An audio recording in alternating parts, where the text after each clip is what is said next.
Ang mga lugar na nasa kaliwa o kanlurang bahagi ng international dateline ay laging nauuna ng isang araw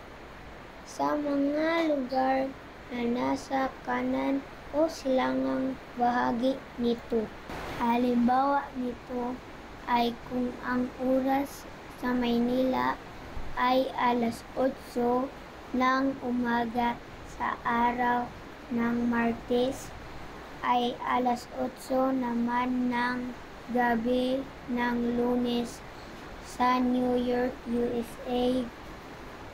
sa makadahilanang ang kabilang bahagi ng mundo ay hindi pa abot ng sinag ng araw.